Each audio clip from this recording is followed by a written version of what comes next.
folks, and welcome to another day in the Milky Way. And tonight we got a great show for you. Oh boy, with my co-host, David Null, Hawkeye Two Feathers. Welcome to the show. Glad to see you here tonight. As always, thank you for allowing me to come here again. And greetings and blessings to all y'all who watch this video. And we always hope that you're doing the best you can in these weird times. And thank you for showing up and listening. That's right. That's right. Let's see. We got a lot of people in the chat tonight. I want a big shout out to everybody. Boy, oh boy, we got Nina the Mystic's in the house. She will be going live with the Hump Day message that'd be tomorrow as usual on the Hump Day message. There you go. There's your link, everybody. Remember, go and sub to her new channel. So go over there and get some subbing in. Don't forget to hook up with her and on that channel, get your message read, and then go over to Rumble. She's got a new channel over there. And we got Scotty Boy is in the house. He's already subbed. Good deal. Happy Tuesday, everyone. Lucky Stone, thank you for being here. Good to see you're back at work. Even though you hate working nights, well, that's just the way it goes. Welcome to the world we live in. There's Nina's channel on Rumble. Go hook up with that. Get on Rumble. I got to get over there too. Here you go. Travis is in the house. Travis the Architect is in the house tonight. We got also, let's see, who else is here? Elderberry's in the house.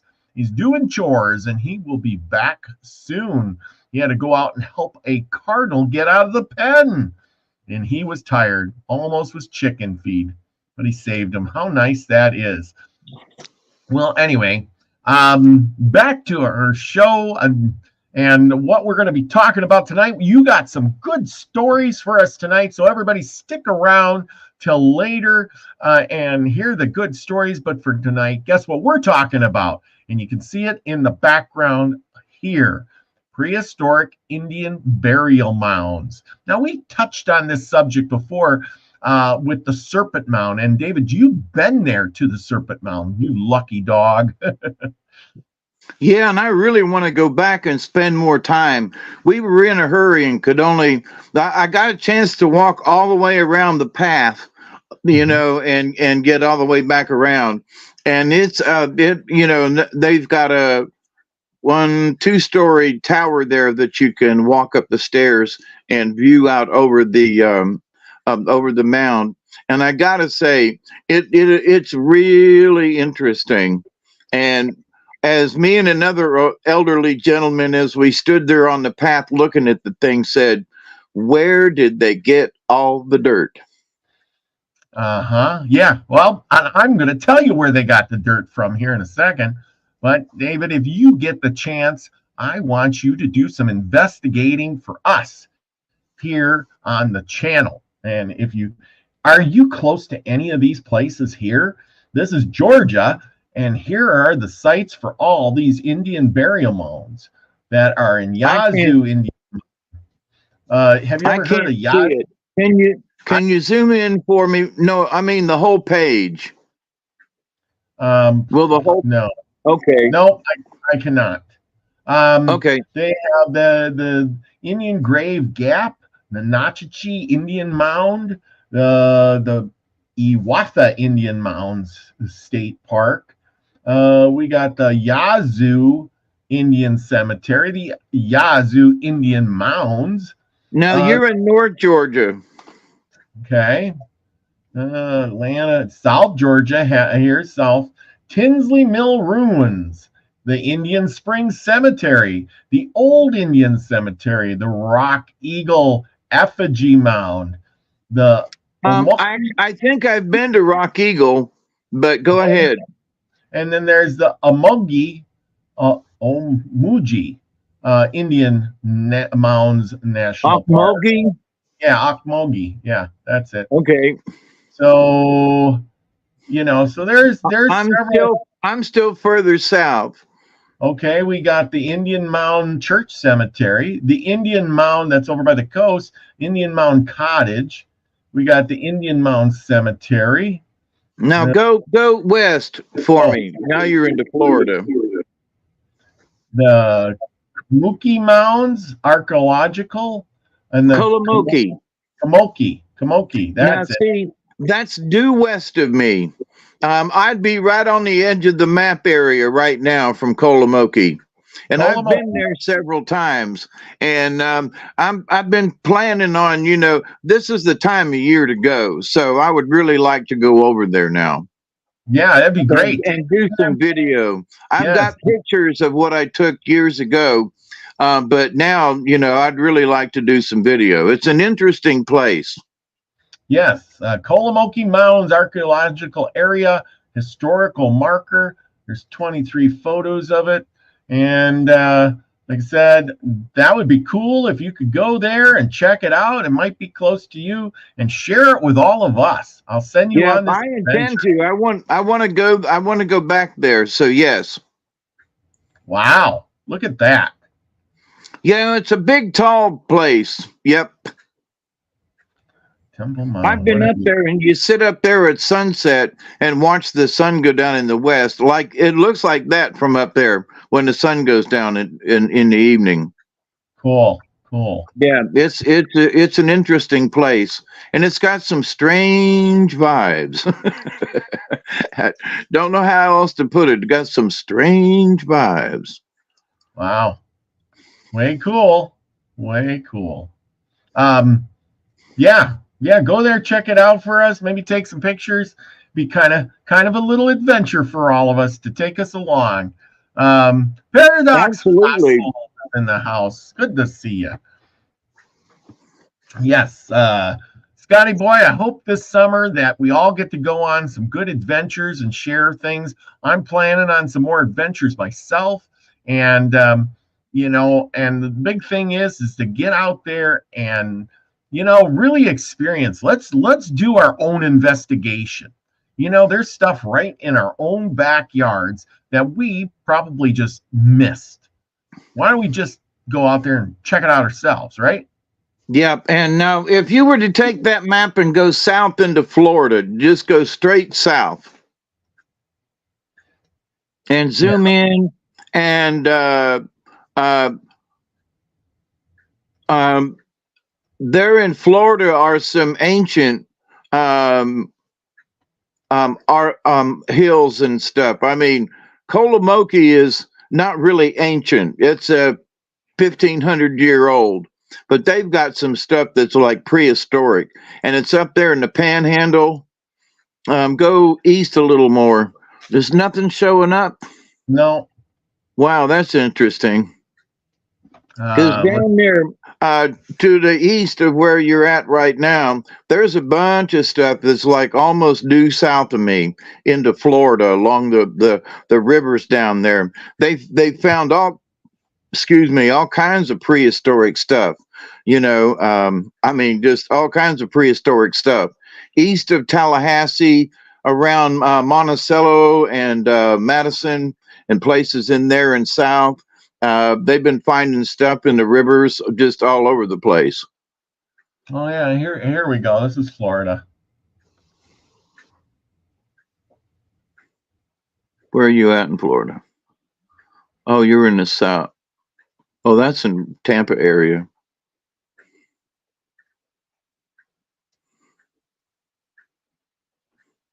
Well, that's the only one that I can find. Really? You zoomed into there's nothing in the Panhandle up there? There's all kinds of stuff, ancient stuff. Right there. Just zoom in there. There's all kinds of, see that darker green area? There's all kinds of stuff in that national forest and the wetland in there. Oh, the Appalachia. Apalachicola National Forest. Yeah, I imagine there is. But it doesn't show up. And east of there, even more. Go east. Yep. Keep going. Go on the other side of Tallahassee. Nothing. Oh, wait. Now go north. There's nothing in there? It doesn't show up on here. I don't know why. Huh, that's interesting. Yeah. Maybe I got to Google it differently.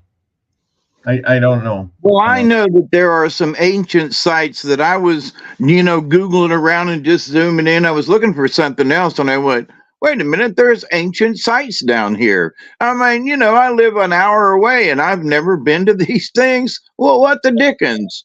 There you go. There we go. Here's a map of it all. Ancient sites in Panhandle. Yeah. But so my intention is that me and Doug are going to take, a ride because there are a couple of rivers down there I'd like to go get on. And it's been a year since my back operation, and I'm going to force myself to get out more. I just need to, even if it's just riding to some place like that. And, spending a couple hours and coming home, yeah.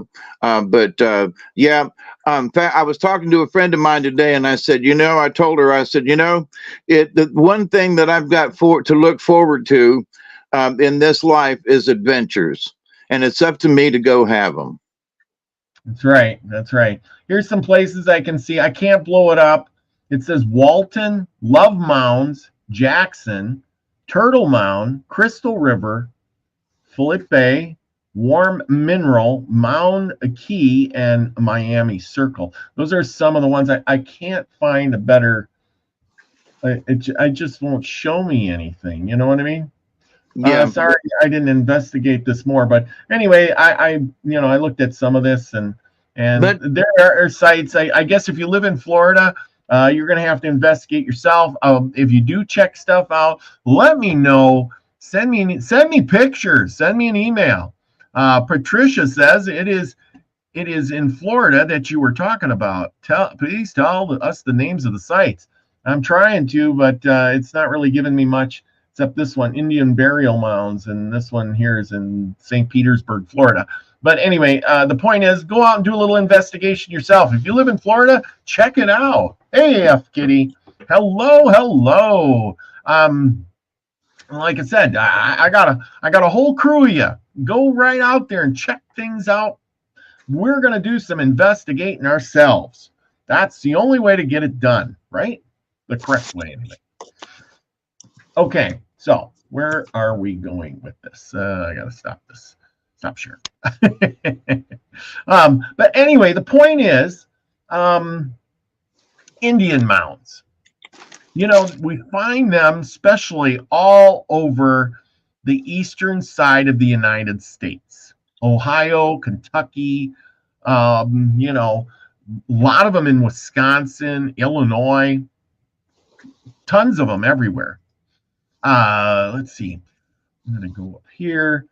It seemed like the ones that popped up the most were in areas of like Wisconsin, Michigan, Ohio, places like that. We're going to start sharing here. There we go. Indian burial mounds. And they were talking about how these are 1,500 to 2,000 years old. I can't see the rest of the writing, but, we know they're old. Okay. Prehistoric Indian burial mound constructed around 100 BC, AD 400 for the burial of a high status member of an unknown local tribe group. An associated village site lies across the highway to the southwest.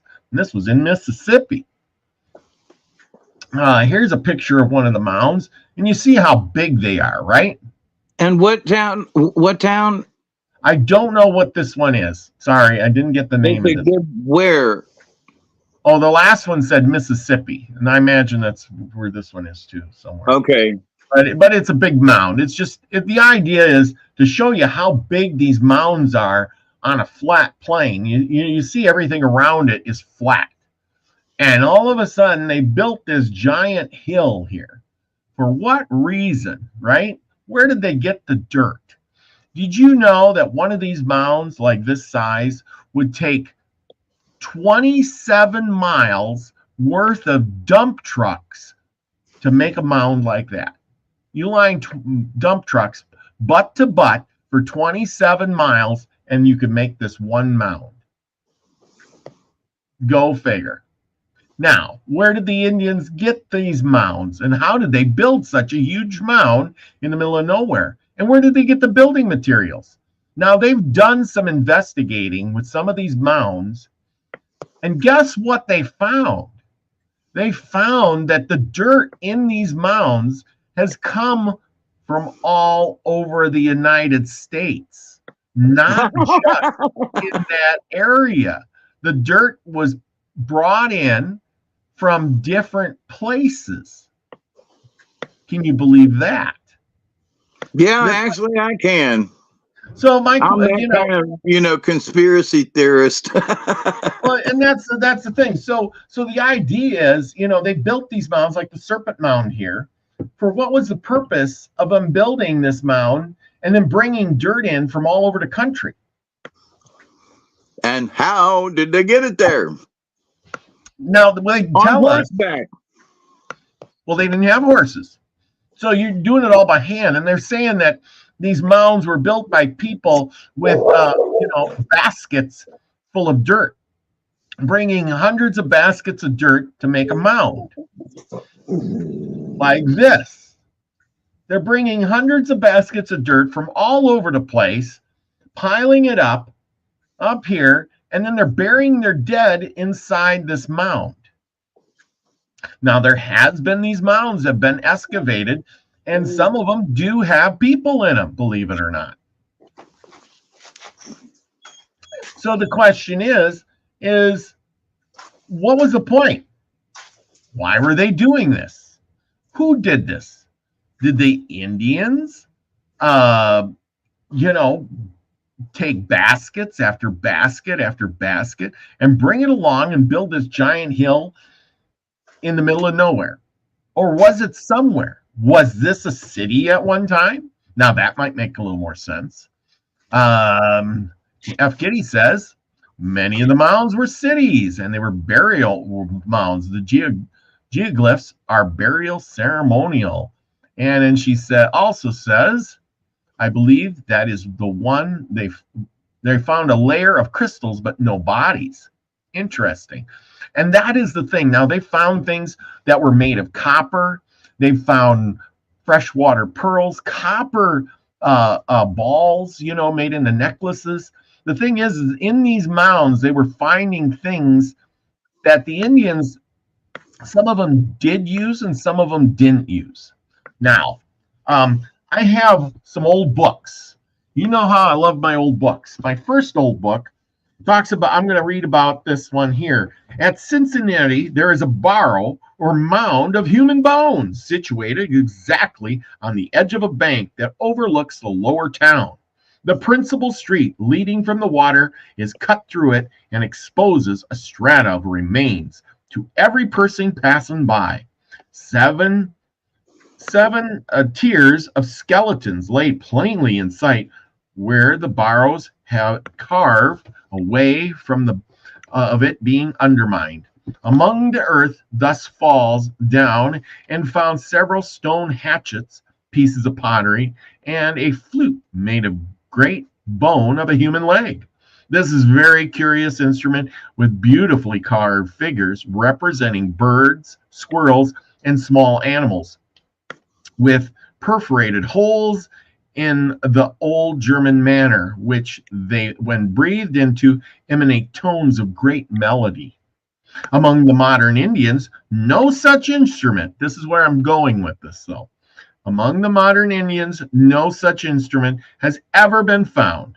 At the time when the street was open, there through this barrow of the dead, a great variety of interesting, valuable relics were brought to light, among which were human double teeth, which on a moderate calculation bespoke men, as large again as the present race. Also some brass rings, which were considered exceptionally curious, and an instant where a similar one before mentioned in this work, iron rings, as we have before mentioned, were anciently used among the Britons before Christian era as money. let's see. So what it's trying to tell us is, well, they're finding stuff that the Indians didn't use. Now, that makes me curious because I looked up articles and I said, well, let's investigate this. And you can see here's the mounds. They were grown up. They had trees on them when man showed up, the white man. Men, would come far and wide and they see these mounds. They'd sit up on top because everything's flat and they could use this as a lookout place, They had no idea what a lot of these were for. So I'm going to stop sharing for a second and I'm going to get rid of this. And then, yeah, okay. I'm going to share again. Hang on. I'm going to try to prove my point here. We're going to go take a look at the Iroquois. And it says here, it is their custom to bury their dead with their best clothes and various implements that they had been in the habit of using whilst living.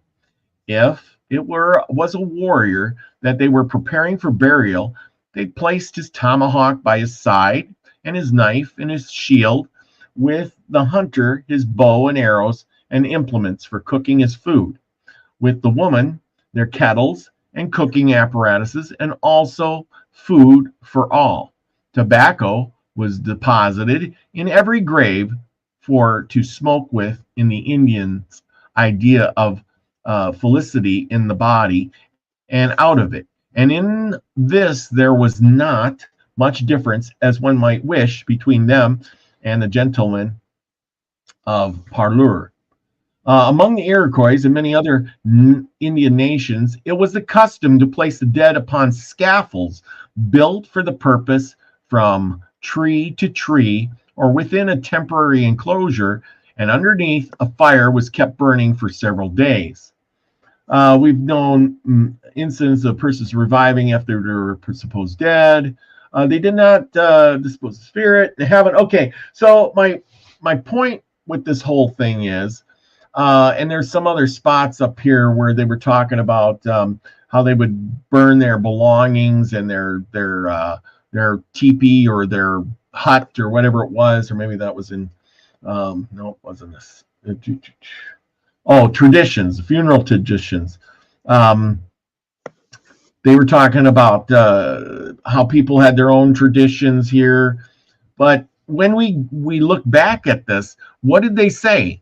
They put them on scaffolding or they burnt them. Now, why would you go through all that effort to build mounds and then some way change your culture to say, no, we're not going to build mounds no more. We're just going to put them on some poles between two trees and then burn their belongings? Answer me that. Well, it's because they had a major cultural change, obviously. I stopped in. I've been to Kolomoki Mountain several times. Yeah. For example, you talk about where the dirt comes from. There is a trench beside and behind that mound. Yeah. So you know and they know where the dirt came from. Yeah. They scooped it out right behind the mound, which was very convenient, and piled it up. And there are other burial mounds around the area. In fact, one of the things they did back, I think, in the 50s was the archaeologists cut one of the mounds in half at Kolomoki, and they built a museum over the mound after they cut it open, and they removed the bones and reburied them somewhere. They didn't say where, but they have replicas of the bones and how they were laid, exactly how they were laid out. So you go into the museum and into the back there, and you can see you're inside the mound. So it's very interesting. But the big mound, it is thought, who's buried in it? Well, they didn't see anybody.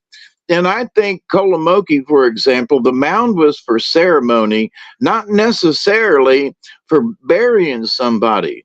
But the little mounds all around the big mound, there are, they've got people in them, or they've done, studies. So it's like, that makes sense. You know, you got a 3-foot mound, you know, not a 20-foot mound.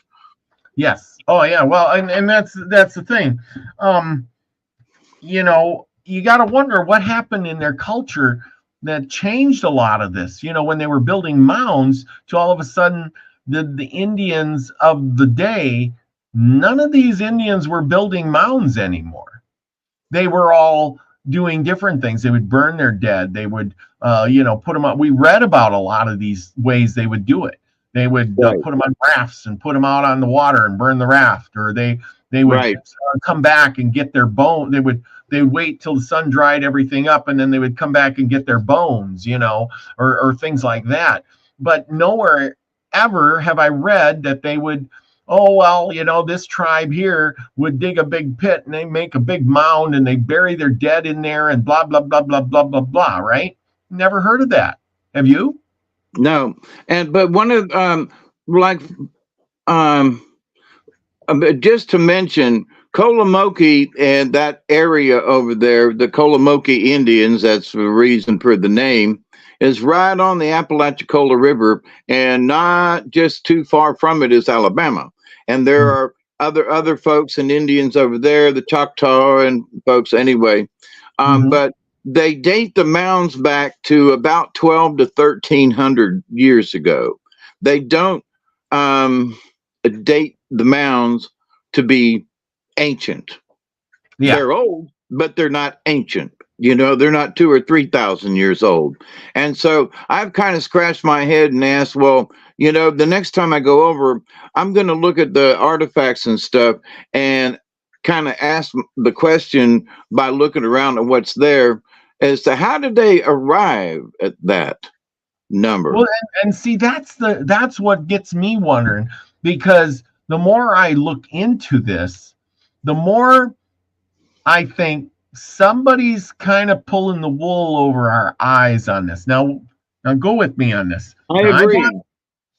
Yeah. So I bought this book here. It's old, and it's called Mounds of the Mississippi Valley. It's from, let's see, what year is this one? It's old. You got to be really careful with it because it's falling apart. And let's see, when is it? This one is oof, it's falling apart. It's from the late 1800s. I know that. But anyway, yeah, it's got to be from 1894. There you go, 1894. So here's what they have to say. We're going to reel back the time, everybody. We're going to go back to when this guy wrote his book on Indian mounds and see what he has to say. He says, this conclusion together with, I'm going to skip to, you know, all this stuff. And he says, he looks at the rude knife to the carved and polished gorget that they may have and been taken from the innermost recesses of the mound or picked up on the surface amid the debris of a recent Indian village. And the most experienced archaeologists, if called upon to decide as if their origin, would have to acknowledge himself as at fault. Nor does the similarity stop the objects made of stone. On the contrary. And then he goes on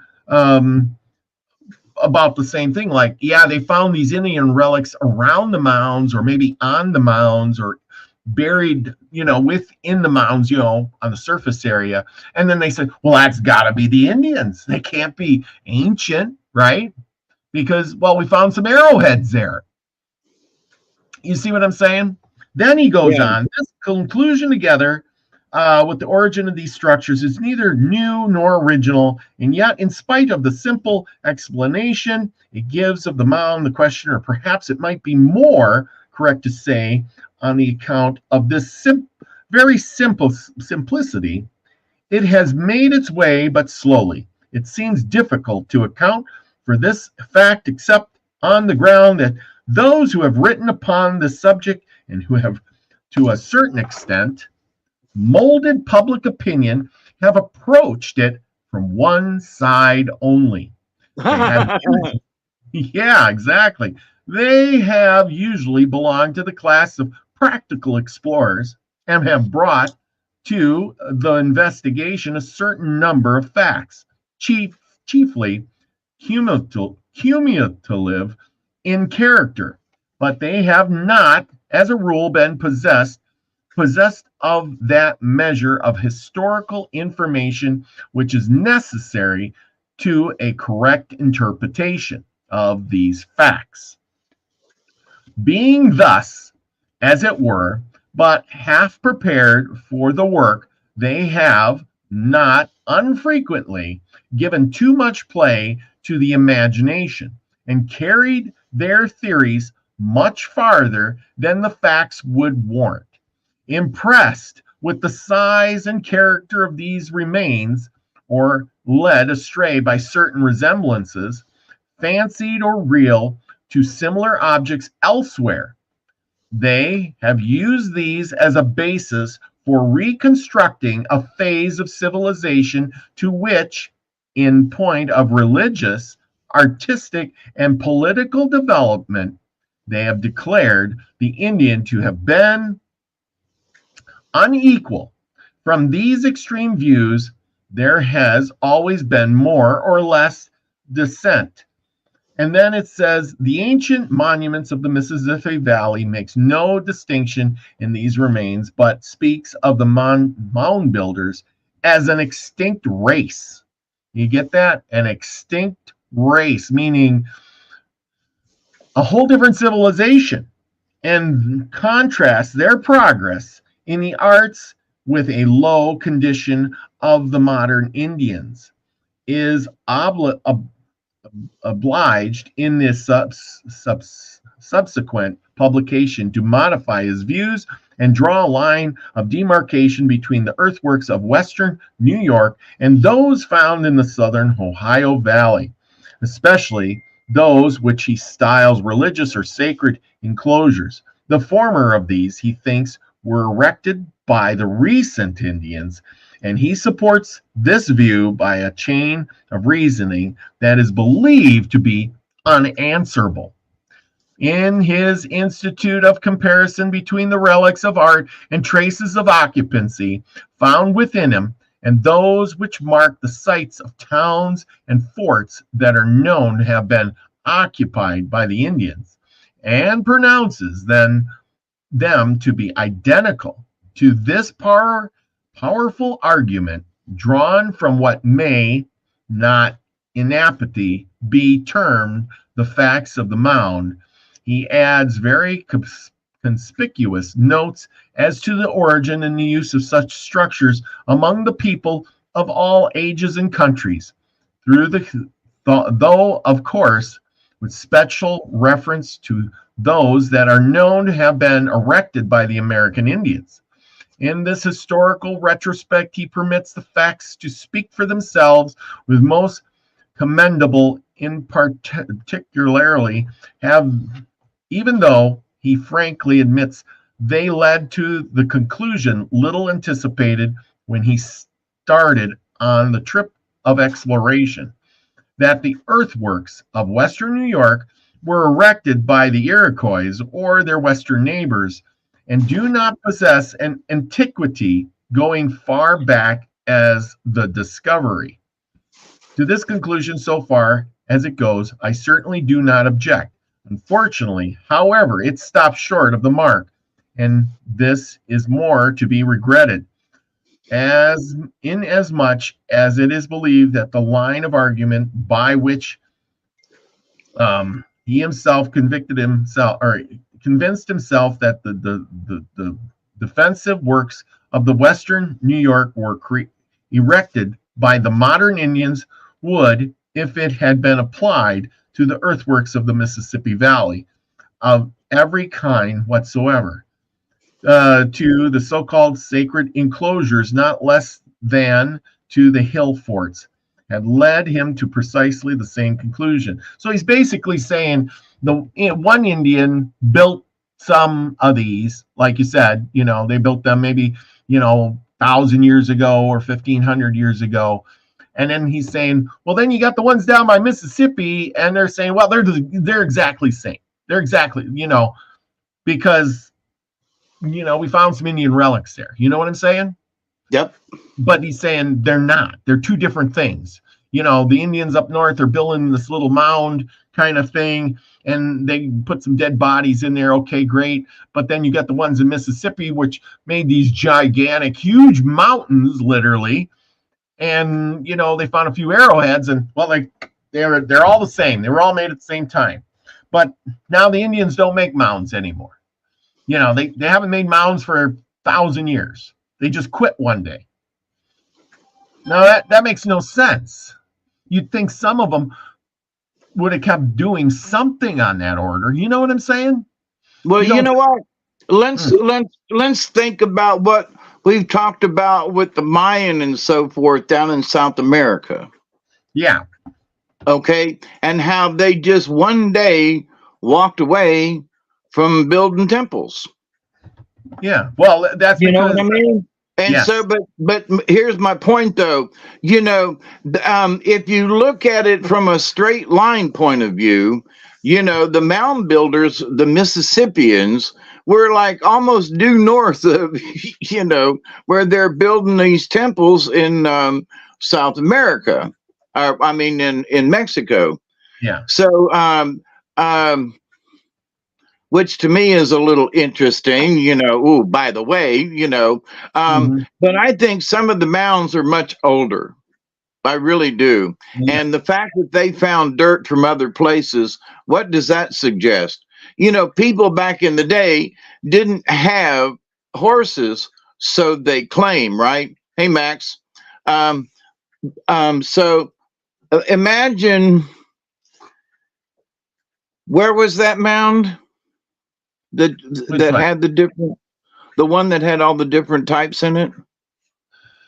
I think that was in the Ohio Valley somewhere. Yeah, okay. So, but imagine, living here in South Georgia, I'm going to take some dirt to Ohio and I'm going to carry it in a basket. That makes absolutely no sense. Yeah. No. Yeah. There's got to be, they had baskets and they carried the dirt from, There's something else going on. Now, I don't disagree with the fact that there were different dirts. I disagree with the fact that they carried it in baskets without horses or any kind of, they may have carried it, but there's something else going on. Well, and that's the thing. How did they get the dirt from one place to the other? They're testing this dirt and they're saying, hey, this dirt didn't come from here. I mean, that's a fact. So, but see, I want to go back myself because I believe there were giants in those days. Well, we're getting there. And so anyway, but I'm going to cheat a little bit. And my humble opinion for years has been that the help that they had, could have been alien, literally, but in a sort of a more practical sense, because they found ancient giant bones that I think some of them kind of helped the Native Americans, because some of the legends talk about the ancient peoples, before the Native American, what we think of now, and they were bigger, stronger. They were, some of these folks were 30 foot tall. They have found bones that Smithsonian's been hiding, and destroying. Yeah. So, but there's evidence of these really tall beings. Imagine a 35 foot tall, being, and how much they could carry on their back and how quickly they could travel. Mm-hmm. Boom, boom, boom, boom, boom, boom. They're like, what? And they're in another state. So, but, little tiny humans. So from a practical standpoint, if you don't want to bring in aliens and spaceships, it would be giants. No, okay, I'm done. F. Kitty says many of the tribes claim the horses were native before the Spanish. That could be, and it couldn't be. Nobody knows, because you know, nobody was here to really document it. And how are you going to prove? I mean, think of it. If you're an Indian and you're living in, say, like Kansas, how do you know that the horse that you got wasn't from the Spanish 100 years before? I mean, 100 years, people can't place things, especially if you don't have written record. I mean, that's a hard one, you know. But even the Native American stories talk about how the horse was the first animal to the Native Americans to be brought in. Yeah. That wasn't an animal that was already here, like the beaver and the hawk, and you know, but that when horse got here, it became, you know, important. You know, as we've read the horse card a few times over the years, but but horse wasn't here, and because the legends would not claim that we were so grateful that they brought the horse, you know. But now in ancient times, they found, but this is like prehistoric, they have found remnants of like these little ponies. And that was a long time ago. Yes. Oh, I know. I totally agree with you. You know, so we don't know, you know, what was going on. But anyway, I want to finish this up real quick. He goes on to say, this is an unfortunate, but under the circumstances, an unavoidable, and it will unquestionably cause our conclusion to lack somewhat of the force of scientific demonstration. He goes on, in all human probability, it will never be known who built these mounds, in the same sense as which it will never be known who built Westminster Abbey. But if it can be demonstrated that the people who erected them were in the same Neolithic stage of civilization that the Indians are known to have attained, and if further it can be shown in undoubted historic authority that these Indians built both mounds and earthworks which differ in degree but not in kind from similar structures that are assumed to have been assumed, don't make an ass out of me and assume things, to have been the work of an extinct people whom we have called the mound builders, then it must be acknowledged that a strong argument is made out of the favor of identity of the origin of these two systems of works.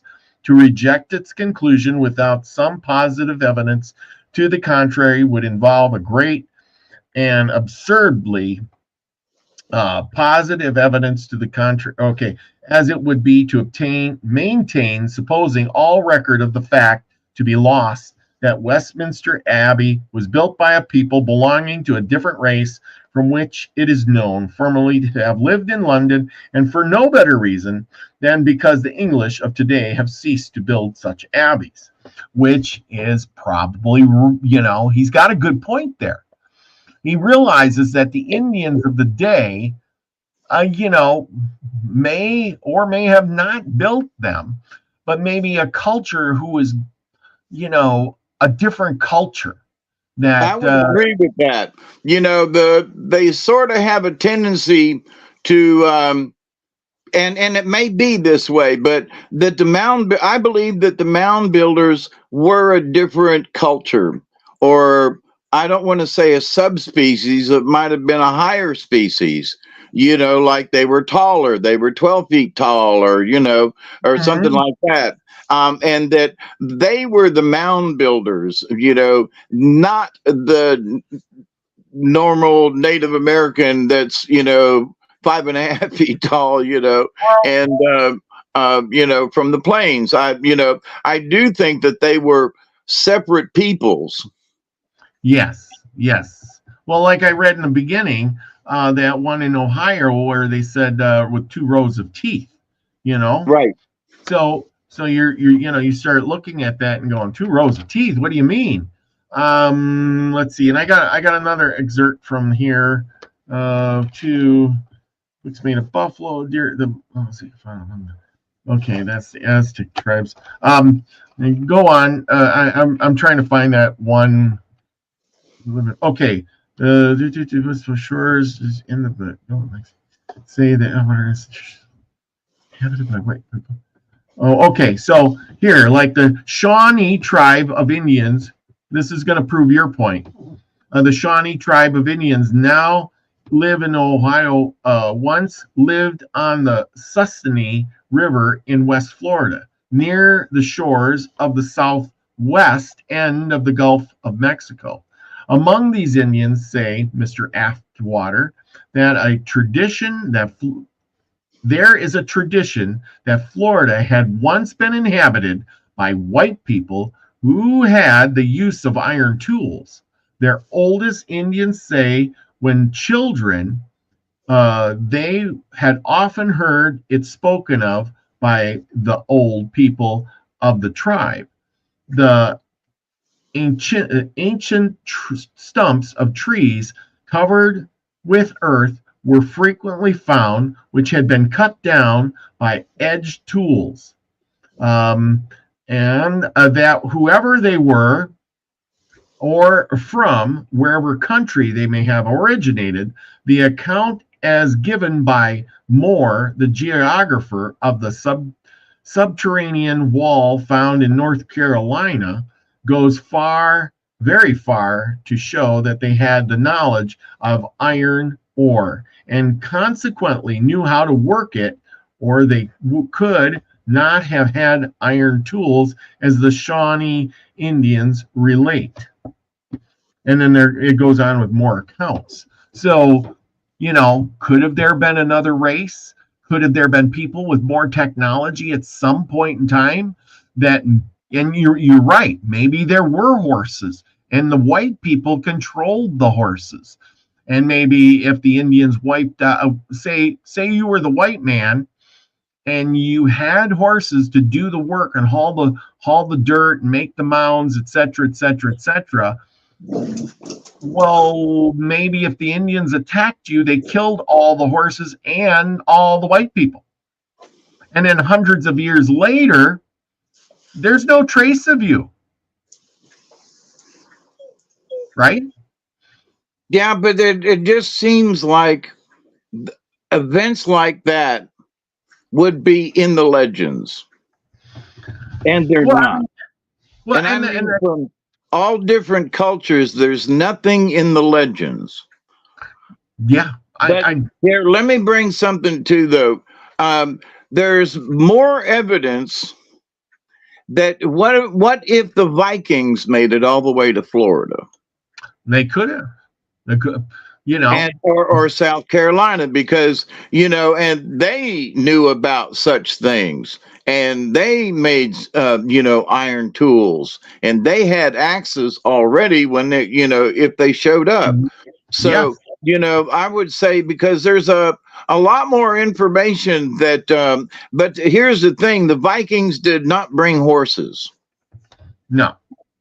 They had open boats, and by golly, I just can't imagine how those were some hardy folks. I watched a documentary the other day on the boats that they made and how they made them, and the different lengths and so forth. That I cannot imagine going through the open sea in one of them boats.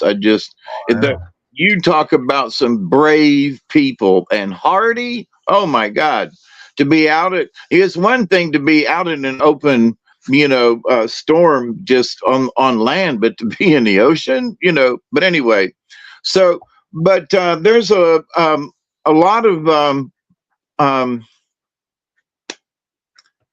lot more stuff coming out. That what about the Vikings, that 2,000 years ago, and they were traveling all over the place, and Leif Erikson and some of his buddies, and they made it to Greenland and to up around Maine, and so what, they couldn't have come down the coast? Well, and that's exactly it too. They always say that the Celtic people, who were an ocean-faring people, may have came to the Americas, and we read a story about Indian tribe who spoke Celtic in one of the Celtic. books. Celtic, yeah. Remember? And they spoke Celtic, and the one trapper or whatever he was, he stayed with them because they spoke his language. Yeah, he was like, "How do you know this language?" Yeah, so it just, he was very surprised. I remember that. Yep. I remember that one. So it just makes you wonder, how long have people really been coming here?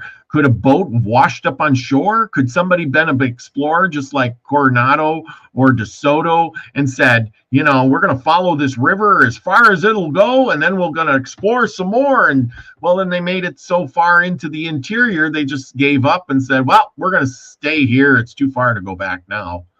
Yeah, well, down here in Florida, Alabama, Georgia is the De Soto Trail, where Fernando De Soto, they got De Soto Park and this and that, So and yeah, that was the Spanish, and that was later, but they covered up. Years ago, I was doing some research on the Gulf of Mexico, and it was around the time of the Gulf spill, the oil spill. And there was about some a group of oystermen and shrimpers down along Apalachicola Bay and down in that area. And the Apalachicola River comes right on up into Georgia, then is the demarcation between Alabama and Georgia for a long way. And not only that, but the Flint River, which used to have steamboats way back in the day, that goes all the way up to southern Atlanta and Jonesboro area. It's really small up there, but but these rivers were traveled by all kinds of folks, for a bunch of years. So, but what they did was they had some really strange channel markers all along the Gulf, all the way over to Louisiana. And that they said that they had strange Egyptian hieroglyphs on those channel markers. And then that some of the guys that we talked to down there said, it was like all of a sudden there were people out in the bay, and they pulled them up. And so all along the Gulf Coast, whoever it was took up all of the remnants of what those posts were. But all the locals down there in Apalachicola, I used to know a few people, and they'd go sailing and all that kind of stuff along the coast, and they go, our old channel markers are gone, the one with the stuff on it, and they go, what happened to it? Yeah. So, but anyway, so fishermen and crabbers and oystermen who've been using these landmarks for years are suddenly gone. Yeah. But it was my point is that, so what if during the expanding Earth, Europe and Africa was a lot closer to the United States 2,000 or 3,000 years ago? So it would have been easier to cross. That's right. With that said, though, there's kind of sort of, what they found Egyptian stuff in the Grand Canyon. Yeah. So did the Egyptians get here? Possibly. I mean, did they actually make it? But what used to be along the coast of Florida is no longer there, but there was proof. I was surprised back in the day before any of this come up. They were like, they were talking about how their most famous channel marker was gone. And I was like, well, we were sitting having lunch one day, and I was like, what are you talking about? And they explained it to me, and I was like, oh, holy crap, And see, they pulled those out just before people took pictures of them and, documented them and things like that, you see. They were thinking ahead. It was like, that's why I said they're covering up history as fast as they possibly can. Yeah. And this happened roughly in the mid to late 1990s and early 2000s, where they really started, for whatever reason, they started pulling up and covering up and and changing history. So And so here I got one last thing, a couple last things actually, but this is causes and disappearances of ancient nations. Um, okay, but what has finally become one of the nation of these nations? Where are their descendants? Are questions which could be answered would be highly gratifying. On opening a mound between or below Wheeling on the Ohio, a few years since a stone was found having on it a brand exactly similar to the one commonly used by the Mexican nations in marking their cattle and horses. From this is evident that the ancient nations were not savages, or a trait of domestication of animals would not be found in the country they once inhabited. The head of the Susquehannawese or Mexican hog cut off square was found in a salt Petri cave in Kentucky not long since by Dr. Brown. This circumstance is mentioned by Dr. Drake in a picture of Cincinnati. The nitrate had preserved it and had been deposited there by an ancient inhabitants where it must have laid for ages. This animal is not found, it is said, north of the Mexican country, and the north line of which is about 40th degree of north latitude, and presumption of the inhabitants took these animals along with them and their migrations until they finally settled in Mexico. So, they're talking about an animal, they found it, and it's not where it's supposed to be. They found a brand, just like they find in Mexico, and it's, in the Ohio Valley, up, Right. So how did it get there? Does this mean there was intercommerce trade? Absolutely. Absolutely.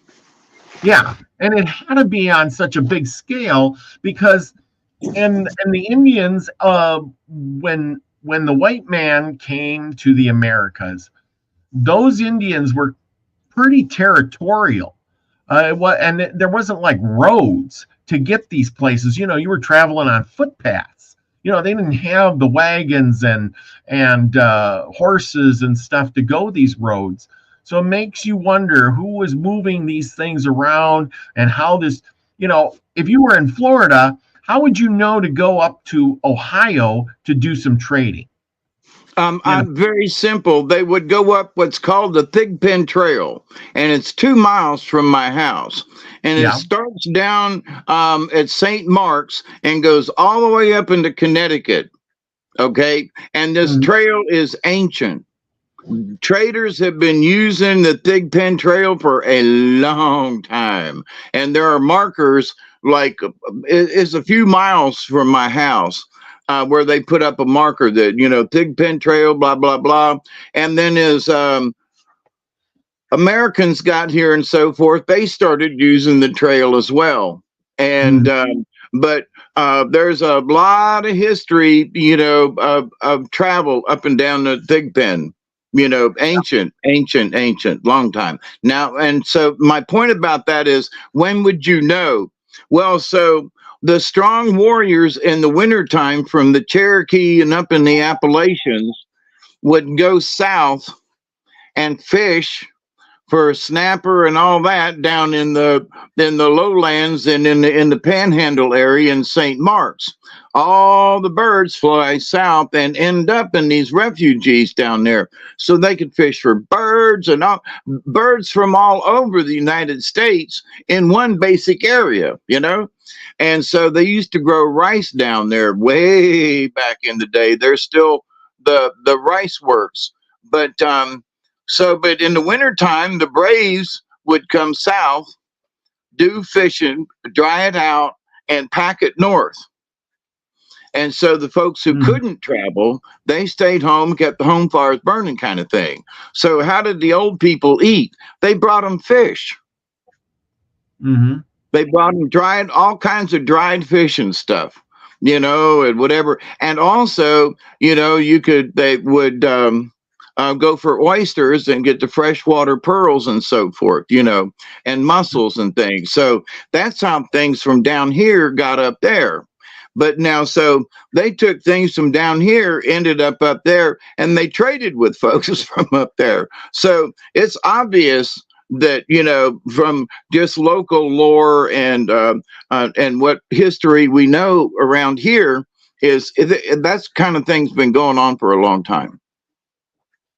Yeah, I agree. I agree. And then whatever culture that was back in the day that built these mounds, they were all, the thing is, I want to say that, how do I want to say this to make it right? Is if we only found the mounds in one spot, we could say that that was, that tribe, that area. Like if we found all the mounds in Florida, right? Or Georgia. Or like Kolomoki, let's just use that. The Kolomoki Indians, they were the only ones that built a mound, and it was localized. Then maybe a few of the tribes around them in that area, but that's not the case, because like here, this one's a good one. Historian uncovers Native American effigy mounds in Wisconsin. So, way up in Wisconsin, they're building mounds. There's mounds everywhere. The Serpent Mound, there's mounds here discovered in the woods of Georgia, another mound and a pillar or whatever it is. And burial mound, a group of former located. And then they always say, oh, Indian campsite. This is Wisconsin. They were building mounds in Wisconsin, Ohio, Kentucky, Florida, Georgia. Basically, the whole east side from the Mississippi east was mounds. I mean, that together says a huge culture of people united in thinking the same way, with the same, like a giant country would. Just like the United States. Hey, we got roads. They go everywhere. We build skyscrapers on the East Coast, the West Coast, the middle of the country, everywhere. We're always building the same things. It's not like, oh, they built sky.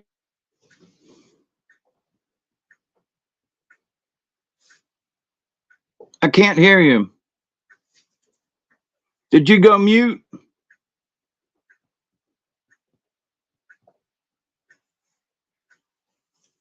Well, there's an area of mounds, just looking at, the mounds that I know of that extend sort of along the Apalachicola River and along the Flint River, going north into Georgia and headed into South Carolina, North Carolina, Tennessee corner up there. And there's not many mounds along the eastern in Georgia, and I think it's because it's just the wrong topography. It's just the wrong kind of dirt kind of stuff. But it looks like the mounds are more from central Georgia, we'll say, all the way to the other side of the Mississippi. There's a corridor of area where the mounds are mostly located. Yeah, but they were saying they found mounds in New York, and they found mounds. But there's anyway. Yeah, well, yeah, I know what you're saying. They're further inland than along the coast, is my point. Oh yeah. Oh yes. I agree. That's the thing, and in order to have a culture that is inland, you need quite a network. Just like today, most of the people live along the coastline. Why? Because that's where the food is. That's where the trade is. And, where's all the big cities? Along the coastline. The biggest cities we find along the coastline. But now you're saying, here's the thing. You find these mounds, which would have been probably a city around there, or some kind of religious site, are in the center of the country, near no city, no giant ocean. You see what I'm saying? They're the wrong spot. Yeah, but those ones that you showed up around St. Louis, back. Yeah. There's a big bunch of them up there. So, but they did have water. A lot of these were close to a waterway. Yeah. You know, it's like Kolomoki is not. It's not right against the Apalachicola, but it's not too far. So it's accessible, you know what I mean? And Yeah. they estimate Kolomoki had well over 1,000 people in the city, community, or whatever at the time. So also to give you just what they think the population was at the time, estimated, you know. Yeah.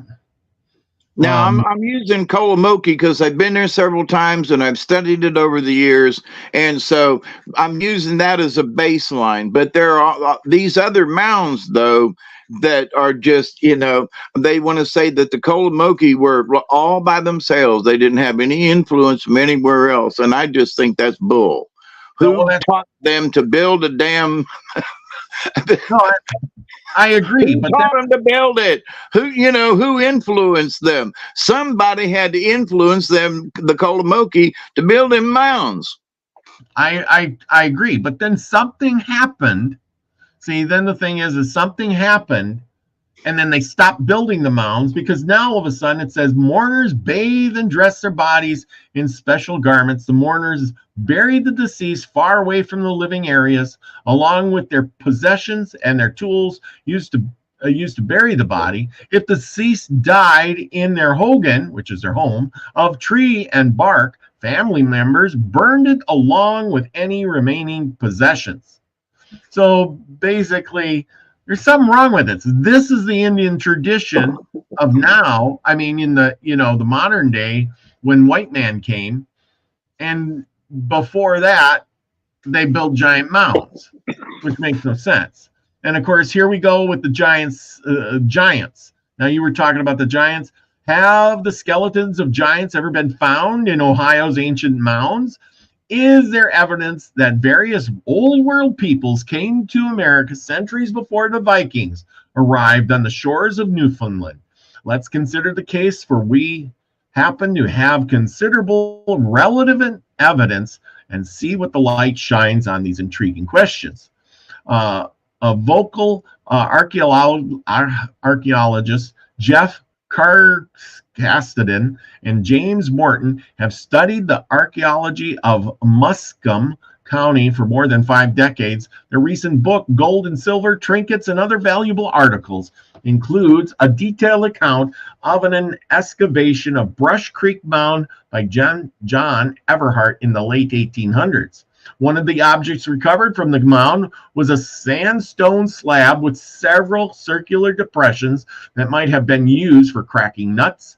2 months after the stone was unearthed, Everhart announced that it was also inscribed with hieroglyphics, chiefly Greek, commingled with Phoenician and Etruscan, as if they were amazing enough. He also claimed that the stone was buried along an 8-foot tall skeleton.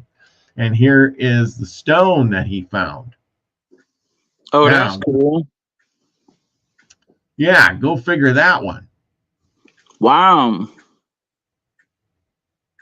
See, and this is why I like old history, is because when you go to old history and you can dig it up, back in the day, they didn't cover the things up. But now if you found this in the backyard of your house today, if you would have went out back, dug into the ground, and pulled this up, there would be 20 guys from the FBI to Smithsonian Institute out there.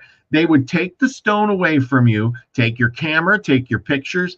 They would silence the news, and you would never see it again. Yep.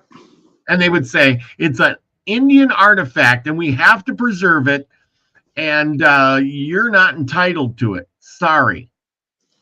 Yeah, but it's like the Indian artifacts I have under my stairs. Many, many, many years ago, like 35 years ago, I went over to Kolomoki Mounds when I bought my new Isuzu truck, and just rode over there for the day and walked along one of the paths behind the mound and almost off the property, and got off the path, you know, and was going through this ravine and found this little stream coming down the side, and went to playing in the water and digging, and I found some ancient pottery. And then I went into the museum and I was like, oh, holy crap. I just, and it was in my truck, and I was afraid to say anything or give it to the park officials. So after all these years, I still have ancient pottery from, not on the mound or near the mound. It was way up in a ravine. And the several times I've been back there, I cannot find that ravine, but I still have the pottery. So, and it's, 1,500 years old. Yeah. But that's exactly the whole point of this. Well, anyway, like I said, quite the interesting stuff we have, but nobody knows. They've hid it, disguised it. We can see it, like I said, with our own eyes, and that's the only way we're going to prove it. And that's the whole thing. That's why I said we need an army, and we have an army. All of you people out there are the army. Go to these places, check them out. Tell me what you think. If you can find a relic, maybe you find it in your backyard. Let's spread it around. Let's be that army that brings out the truth. And like I said, there's stuff still out there. We just haven't found it yet. And like I said, a lot of people find stuff, and the first thing they do is they call the cops. They call, somebody important, thinking, oh, I'm going to be a hero. I'm going to go in the news. And then somebody comes out, takes your stuff, and they say, well, you can't have that. That belongs to the Native Americans. And, and they don't get it. It goes somewhere else, disappears, and they go, we never heard of that. Nothing like that has ever happened. You never dug up anything. You have no proof. Well, I do have proof of something here that happened literally between my neighbor and mine's house. Yeah. 25 years ago, my neighbor up at the top of the hill was scraping the land with a backhoe, actually the front end of a backhoe, but to level it off to put his mother's trailer on, okay? And because it's on the top of the hill, and anyway, he's just scooping along, just grazing the top just to make it level. And all of a sudden, he hit this patch. And in this patch up there, he found 150 different arrowheads, spearheads, and all kinds of flint accoutrement. Okay, some of these blades are flawless and this long. Wow. Okay, and all grouped together in this one little spot. So he sold a few of them, but he still has most of them, like on a velvet background in a case, which, okay, that's good. But then when I was had a witch doctor, a medicine man here that stayed with me for almost a year, we were talking about this, and he said, what?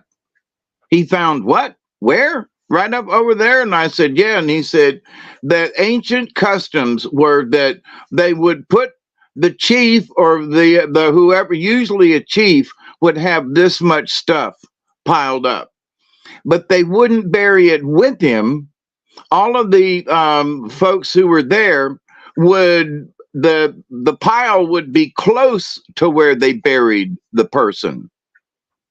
So what I have dug around up there at the top of my hill, because supposedly our property line is right on where he scooped it up. So the chief is what we think is would have been buried on my property. Yeah. So, but the fact that he found 150 arrowheads and spearheads and so forth, like unmolested, and they were just buried all nice and neat. And he was like, it's just in this one spot. And we told him about it, and he was like, what? And he had some really bad incidents happened to him. It kind of sort of, don't mess with these folks. Quit selling them things. And when he quit selling any arrowheads or whatever, his luck changed, by the way. So they're still messing with him. He should have never messed with that stuff. But anyway. Yeah, and maybe one of these days I'll find the remains of the chief that would have been buried up there on the hill. In fact, it's the same place where I want to be buried, which is interesting. Yeah. Yeah. Wow. Wow. Wow. Wow. That's all I can say. Interesting. See, that's what I'm saying. We got good things right in our own backyard, literally in your backyard. But, well, it's more in my front yard, but yeah.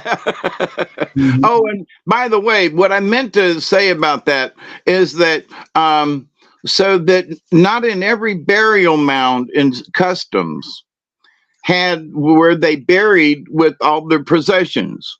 Now he might have had personal belongings that he was buried with, but that all of the people, so there were at least 150 people there who gave a piece of themselves in the form of an arrowhead or spearhead or whatever, to be, but that was beside or near where the chief was buried. But one thing we're not sure of is how old the burial site is and whether they cremated him or buried him or what. So, but I have poked around up there at the top of the hill, but I haven't found anything that resembles human remains. Yeah, yeah, and that's the thing. But with the mounds and everything, this is my point. I keep skipping over. If you find arrowheads and things off to the side, that explains how important the person was. Because those were gifts from the people offering, like, here, I'm giving my best spearhead. He was a great chief, and this is to honor him, and they put it next to him. But anyway, okay, I'm done. All right. Okay. So let's see here. We're gonna get back here. Okay, we're ready for you for that's my presentation. We're all ready for your stuff now, I guess. I went a little long, but anyway, I'm just trying to catch all these people. Everybody's got good stories. The Walla Wallas are one of the house things. Okay. Wow. Okay, cool. See, I learned so much stuff from you people. I write this stuff down, I look at it up, and I study on it all week long. See, it was interesting that I learned this stuff 20 years ago about what's up there at the top of the hill on my own property, by learning this thing, and then by having the medicine man stay with me and him knowing, inside information. He's like, no, man, there's somebody buried up there, dude, all those blades and everything. So the fact that somehow there's I bought a place that there's history right on the place. You know what I mean? Yeah. And so it's just interesting, but with knowledge that, oh wow, how they buried him or other folks around here, and the knowledge that I gained, it's like, well, that's sort of inside knowledge as to how they did their burials, versus what the archaeologists say. This was from a medicine man, who's been taught this, and See, that's the thing.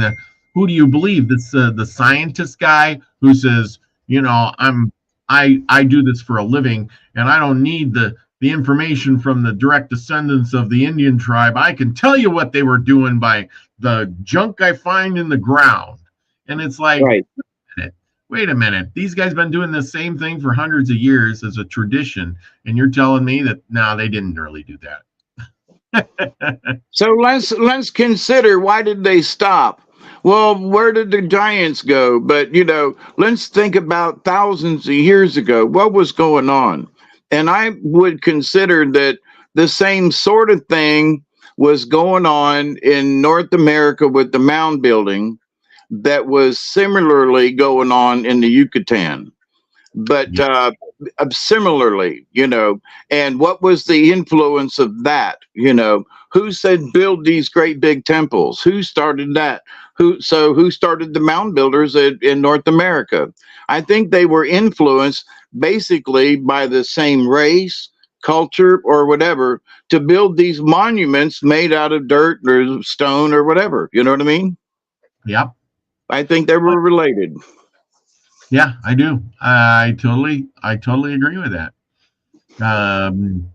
Yeah, Scotty Boy knows how to find Kava Kava by old Hawaiians. And Susie Q says it was climate change. It probably was some sort of version of climate change. But gee, and they didn't have factories back then. What the heck? Maybe they did, and that's what caused it all. They had giant factories, and they just all eroded from the acid rain that came down, and that's why we can't find them anymore. Well, here, consider this as I wrap this part up here. Consider this. What if it was a race of big people, okay? Not necessarily giants, but just big people. They were 10, 12 foot tall. But there were giants that were much taller. So I would put those folks in a different category. Yeah. The really big dudes, Mm-hmm. But so what if, however they got here, however long they lived, which was supposedly they lived a long time, but that what if they just didn't have any females and whatever happened, they could not progenerate their race? Yes. And, and it literally just ran out. Well, I did several shows on that where I almost I read bunches of books, like the Book of Giants I read with Isby, and we talk about King Og, and he said basically the problem is you have all these giants, they're all old, and nobody could reproduce, and here's the part that really got me was they were killing and eating the animals. And the animals were dying out, and they couldn't reproduce either. So that tells me something was going on that nobody was reproducing. And what you had is what you got, and they ate up all the animals, and they had to start eating the sea animals because, and they couldn't reproduce. Remember, and they were talking about the moon child. Oh boy, we had a girl. And that a girl means that maybe she could have children, right? And they were fighting over her. That was the whole point of the story, right? Oh, I don't know. I have not read it, so. Oh yeah, well that I missed it, but yeah. We read the book, and then they talked about all this stuff, and they said, hey, we had this kid, and she's a girl, and both giant races were fighting over this girl, and eventually, what happens? They killed the girl by accident. Yep. And then they were like, well, we're going to war because of this, and basically killed themselves off in the end. Nobody's winning. You're not winning a war if nobody can reproduce. You're all dying anyway. That's what it boils down to. Well, and if you take that to where all the animals were gone, kind of thing, but remember about the stories that we've told, the legends and so forth, of the giants who are the man-eaters. Yes. And who were the man-eaters? They were the giants. And so, then different peoples and different stories, they went and killed the man-eaters. They didn't call them giants, but that's what they were. So, yeah. But anyway, so, I listened to a story today from the Choctaw in the 1800s that when they got moved up into southern Oklahoma, near the Ouachita Mountains on the edge of Arkansas there, that they had arguments with Bigfoot. that they literally had these huge, giant, beasties that carried off women and children, mostly because they were the most vulnerable. And they found them in pieces and stacked up and stuff in the giant Bigfoot camp, and they killed them all. Yep. Yeah, I heard that one too. I listened to that same one, and yeah, that was terrible. They said that they got there and they were like, oh my gosh, this is crazy, yeah. So anyway, I know the story exactly. Okay, speaking of stories, let's move on to the stories. We got stories. I just want to say that I've been in the Ozarks in the wilderness, and I've also been in the Washita Mountains in western Arkansas. And to this day, there are still some woolly booger places in the national forest over there. But there are still some woolly booger places there that only the locals know about, by the way, caves and things and stuff. And I found a stone flint, some type of scraper that fits in the palm of your hand. And I mean, when you put it and fit it, it fits just right in the palm of your hand. And I found it, in a creek bed up there in northern Arkansas. So, the ancient folks had all kinds of stone tools and things. They weren't stupid by any stretch. But anyway, on to the stories. Yep. See, now what I've been talking about, some of this stuff is personally going to someplace and visiting it. So you want to experience history, go someplace, and go see what it's like. So anyway, then learn for yourself. Yep. That is true. Learn for yourself. Go places. They have these places for a reason. Go check them out. Experience the world around you. Yeah, it's like the Indian the Serpent Mound in Ohio. Yeah. That old gentleman and I that was standing there looking at it, we looked at each other and said, where did they get the dirt? It was like, so other people were like, what it says on the sign just don't make sense. Man, none of us believed what they had on this sign, at Serpent Mound. And we were all having this conversation out there in the parking lot. So, when you go and experience these things personally, and then you can really make up your own mind. Do you think that what's on that plaque is really what happened here? The plaque is there to give you a simple explanation so you don't question the narrative. Absolutely. So, but that's the other reason for going and visiting some of these places. You can look at them and go, man, I don't believe that mess. Anyway, that's right.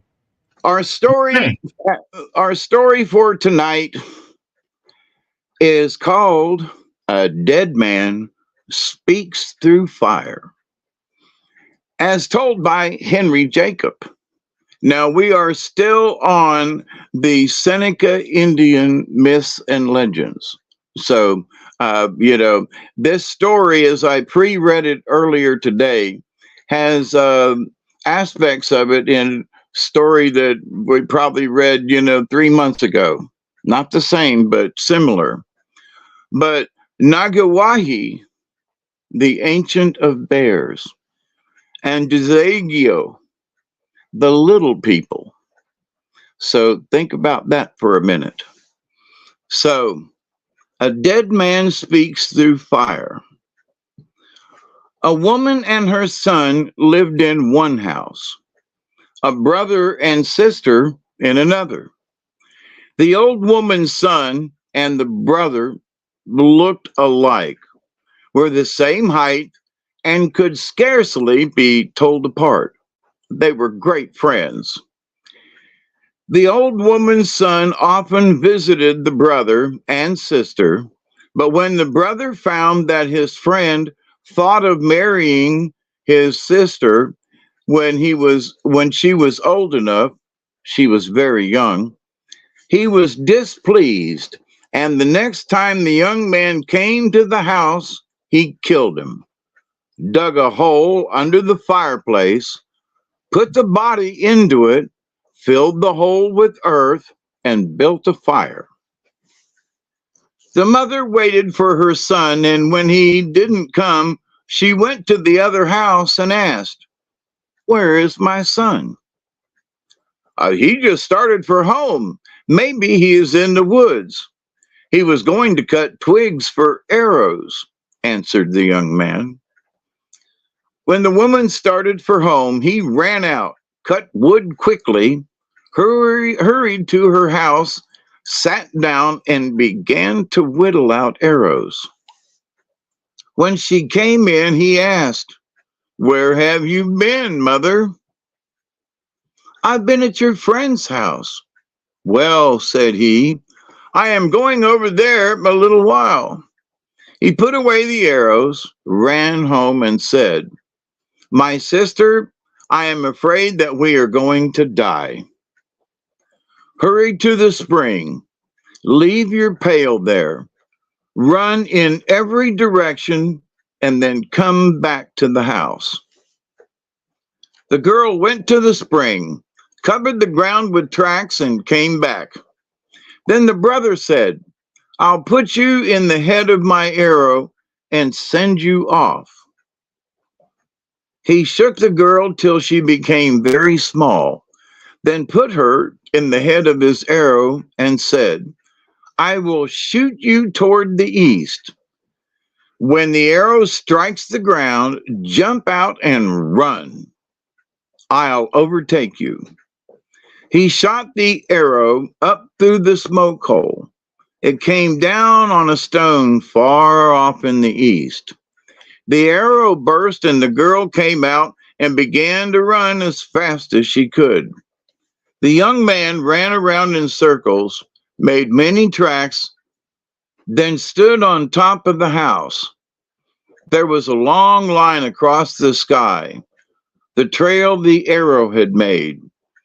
He ran off under his trail, came to the spot where the arrow struck the stone, then followed his sister's tracks.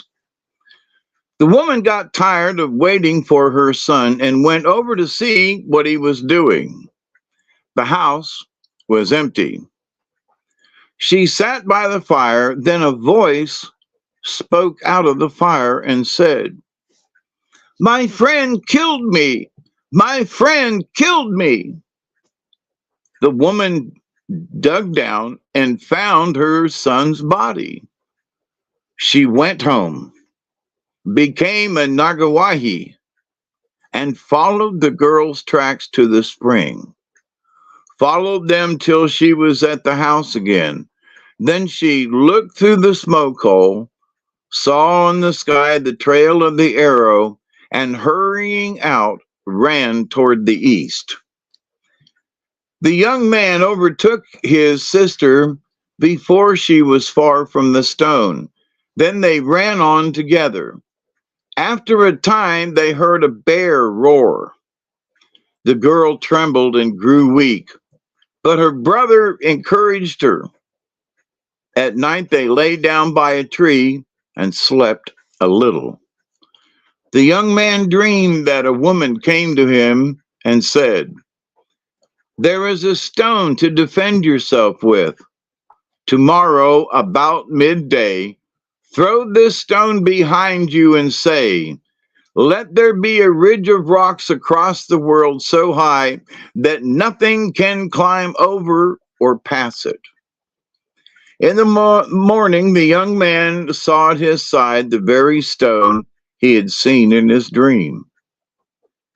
He took the stone with him. Before midday, he heard a bear roar. The young man threw the stone behind him, and that minute a ridge of rocks stretched across the world. The ridge was so high that no living creature could climb it. The bear came to the ridge and saw that the tracks she was following went farther. She clambered up and fell back. Howling terribly, she said, I'll overtake and eat them both. She ran toward the north, could find no end or opening. Then she went back and ran toward the south, and finding no opening, went back and lay down near the tracks. The next morning she found only a small stone in her way. She ground it to powder and went on. The brother and sister had gone far, but at midday they heard the bear roar and knew she was coming. They reached a great forest. The trees were dried up and leafless. They saw a house, and going in, found an old man sitting by the fire. They told him their trouble, and he said, I will help you, but you have another uncle not far from here. He will help you more than I can. The old man was chipping flint. When he had a handful of chips, he flung it at the trees, and in this way he had killed all the trees in the forest. He had great witchcraft. The brother and sister went on. The old man had a heap of flint chips piled up near him. When he heard the bear coming, he threw a handful after handful of the chips at her, but she didn't turn away. She came to the door and asked, Have you seen a young man and a girl? I have not, said he. I pay no heed to persons who pass. The bear seized the old man by the head, crushed him, and killed him. Then she saw tracks, and knowing that the brother and sister had gone on ahead, she roared and rushed on. When they came to the second uncle, he said, I will help you all I can, but hurry on till you come to the house of another uncle. He made a trap on the trail. Near that a second trap, and then a third one. When the bear came, she rushed into the first trap. After a long struggle, she broke through and then got into the second trap, and only got out of that to fall into the third one. When she got out of the third trap, she went to the old man and asked, Have you seen a young man and a girl pass? I have not. The bear seized the old man and tore him to pieces with her teeth. When the brother and sister came to the third uncle, he was making a net. His eyes were closed and his eyelids hung on his cheeks. When they called to him, he didn't hear them. They called again. He kept at work. When his nephew got a pounder and hit him on the head, he raised his eyebrows and said, I hear a voice. A great bear is following us, said the young man. I will help you all I can, said the uncle. But your grandfather lives in the next house. Run to him. He can help you more than I can. When the bear was near, the old man put up a long net on the trail. She was caught in the net, but she struggled and bit till at last she freed herself. Then going to the old man, she asked, Have you seen a young man and a girl pass this way? I have not, said he. When the brother and sister came to their grandfather's house, they found Shadagoiko, the wind people, there. These people wore heavy shells. When they saw the brother and sister, they told them to go on till they came to the next house, that the people there were very strong, possessed great witchcraft, and could help them. The bear came and after a hard fight, killed the wind people. When the brother and sister reached the next house, an old Diziogio woman sat in front of it. She told them to go in. She would kill the bear. She had a deal of bear fat. She told her 3 sons to make 2 fires on the tracks of the brother and sister. Put a kettle over each fire and fill the kettles with fat. When the fat was boiling, the brothers gathered red willows and made arrows. The woman stood near the first kettle.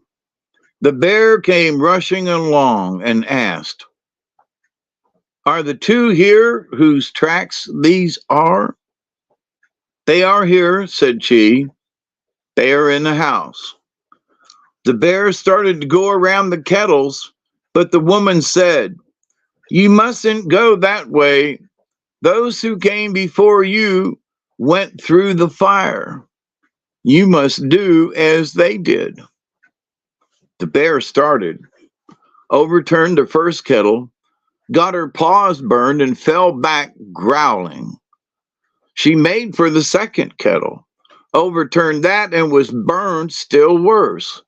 Then the boys killed her with their red willow arrows and burned her bones to powder so she couldn't come back to life. The Dosiago woman told the brother and sister to stay with her till they were rested. Then her sons would go home with them. They started, and the Dosiago boys traveled with them 2 days. Then, telling them how to get home, they turned back. Peter White said the bear's woman's son had a tuft of yellow hair hanging down his back from the crown of his head. That when he was killed by his friend, the friend cut off that tuft of hair and fastened it to the top of his own head. When the bear woman's son was hunting, he could send his arrows home. They would go into the house and to the place where they belonged. After the friend had the tuft of hair, his arrows would go home in the same way. The strength was in the tuft of hair. The end.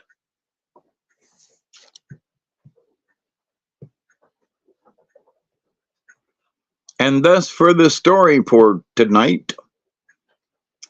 I found that interesting. Yes, it was.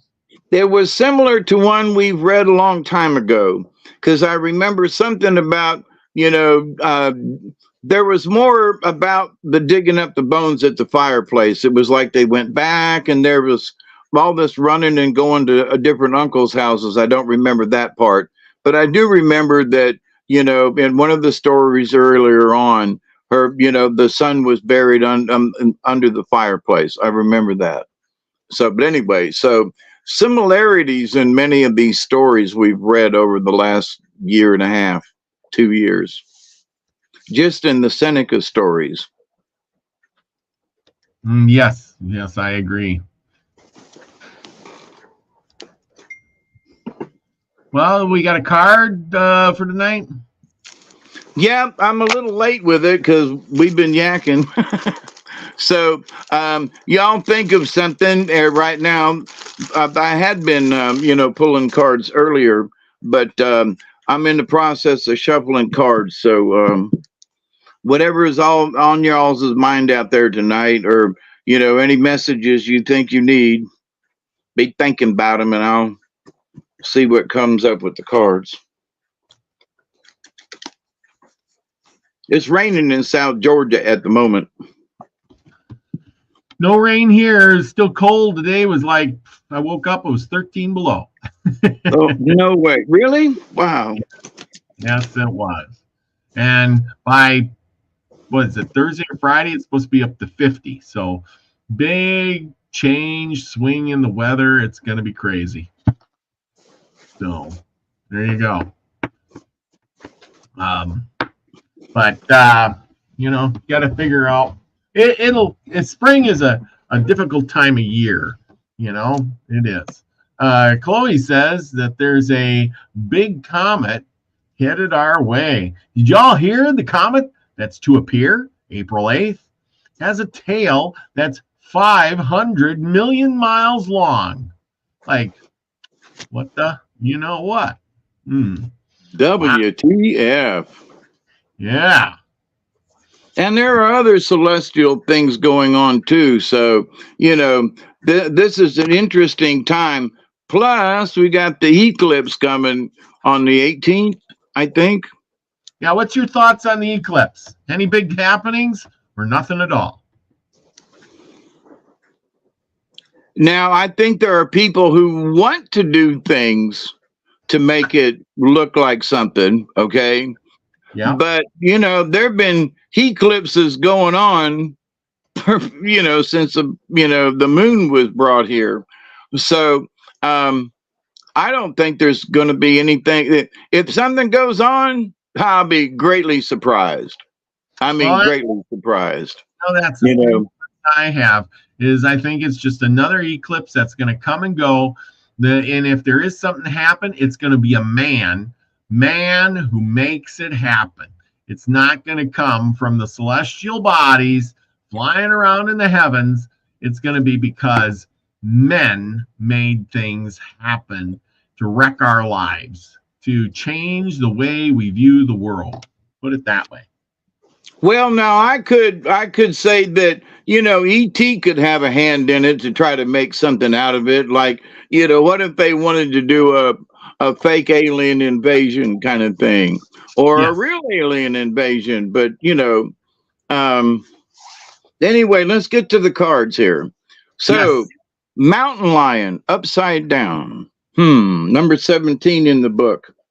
Mountain lion, O kingly leader of sleek and feline form, touch my heart with courage and then sound the alarm, that I may lead with foresight, assurance bright and true, to carry on the spirit of the strength I see in you. Mountain lion is leadership. Okay, mountain lion can be a very difficult power totem for you to have because it places you in a position to be a target for the problems of others. You could be blamed for things going wrong or for always taking charge when others cannot. You could become the perfect justification for the insecurities of others. Mountain lion medicine involves lessons on the use of power in leadership. It is the ability to lead without insisting that others follow. It is the understanding that all beings are potential leaders in their own way. The use and abuse of power in a position of influence are part of this great cat's medicine. Now, upside down in the contrary. If your mountain lion card is reversed, you may be playing with fire. A leader who tries to lead through tyranny or dictatorship has forgotten the medicine of truth. The medicine of truth. Through the reversal of this medicine, you may be tricked into believing that nothing else has validity except the ideas created by yourself. Watch out. Rome crumbled for this very reason. If this aspect of the contrary medicine does not apply to your situation, look at other messages which Mountain Lion brings. If you are avoiding taking your place of leadership, it could be because the whole idea scares you silly. In other words, if you should be a leader or stand up for something and you don't, it could be that you're just scared silly. This is a medicine state of affairs. Wait, this is a normal state of affairs for one who has never been a leader before. In this instant, it is necessary to call upon the courage of the lion and to begin by learning the lessons of the lion-hearted.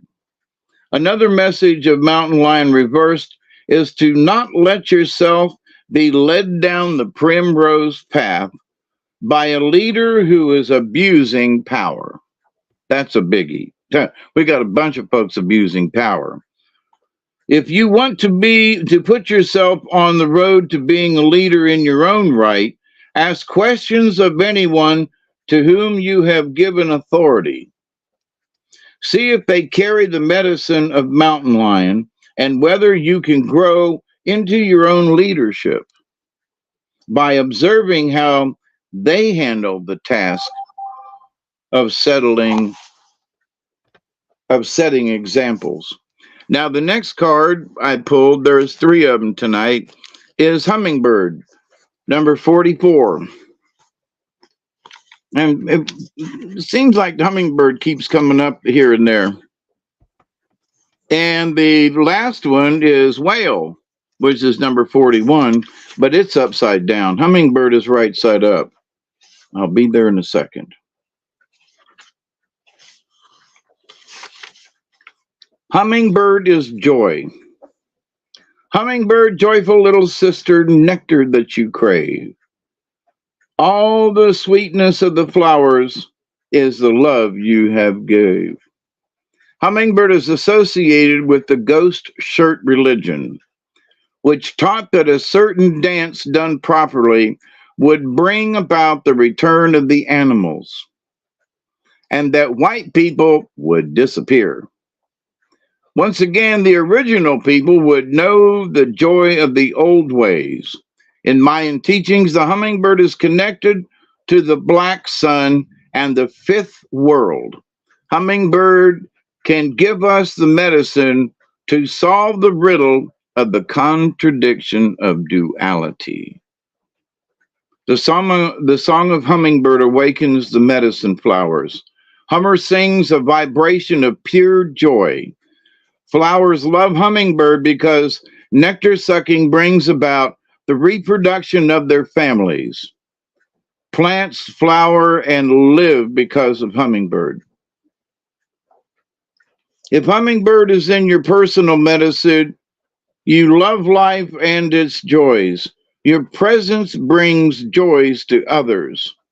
You join people together in relationships which bring out the best in them. Turn the page.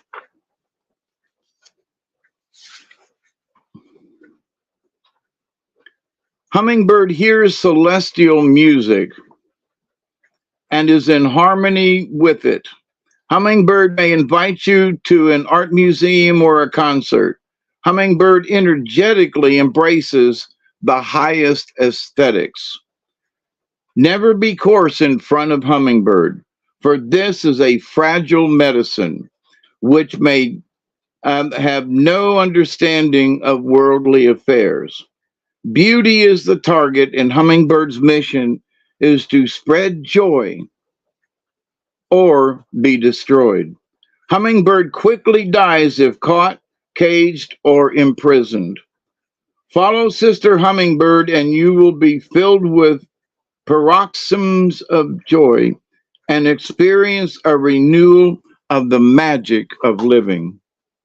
And now Whale is the 3rd. So, that's with all the confusion and chaos going on, there's so many people that they're not happy with life and they don't want to live, And we got to, like you were talking about earlier, find something to go explore. Now, the last card is Whale, the record keeper, and it's upside down. Whale of mighty oceans, you have seen it all. Secrets of the ages heard within your call. Teach me how to hear your words and how to understand the very roots of history of when our world began. Whale is the record keeper. Whale is very much like a swimming library. Whale carries the history of Mother Earth and is said to have been placed here by the ancients from the dog star Sirius. Now, we talked about the ancients of maybe the people who, were the mound builders kind of thing. So there's history of the ancients, okay? So, but, what did they do? Well, they they brought the whale. So what else did they do? But anyway, biologists say that whale is a mammal and very possibly lived on land millions of years ago. In tribal legend, whales move into the ocean happened when Earth shifted. There goes our Earth shifting we talked about earlier, and Lemuria, the motherland, which went below the waves. All of our petroglyphs speak of the motherland, Mu, and the disaster that brought the red race to North America from the west beyond the great waves. The symbols in the petroglyphs speak of the rivers and mountains crossed by our ancestors when they sought solid ground as the water receded. So whale is the record keeper. If whale has breached itself, this is contrary. If whale has breached itself in your cards, the contrary medicine implies that you are not following your sonar or your own homing device. On some level, you have forgotten that you hold all the answers.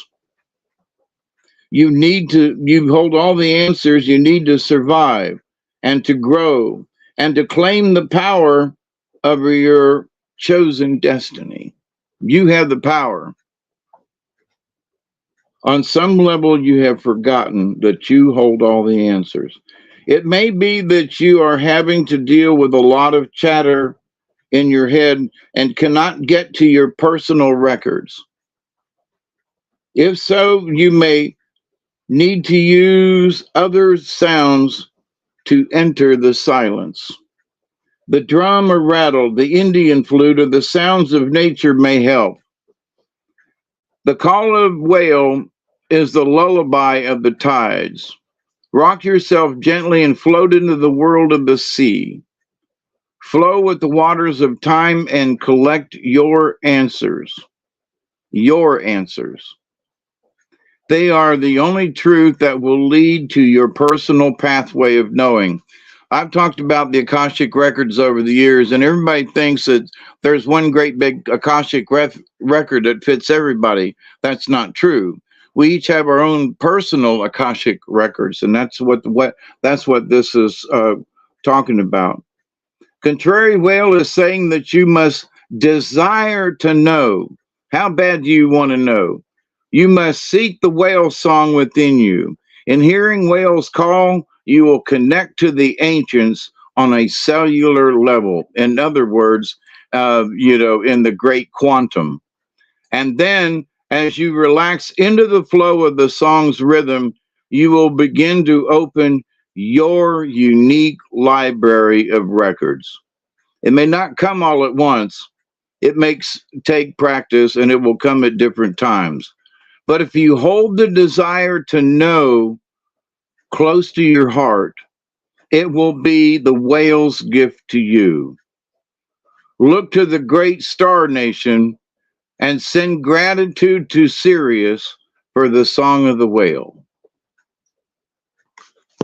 Thus spoke the book for tonight. And to the creator and energies that helped me pick the cards. So I hope that made some sense to any of y'all out there. Mm-hmm. Keep joy in your heart, Go whale watching, but there's no whales in the middle of the country. No, they don't go up and down the Mississippi much, That'd be about the closest you could get to them in your area. Well, we got Slightly Slanted Sleuth for the Truth Steve's in the house. Thank you for coming. Good to see you. Could you imagine being in, say, St. Louis, and somebody comes on the radio and goes, "Whales are spotted in the Mississippi River." What? Yeah. That'd be a trip. Let's see.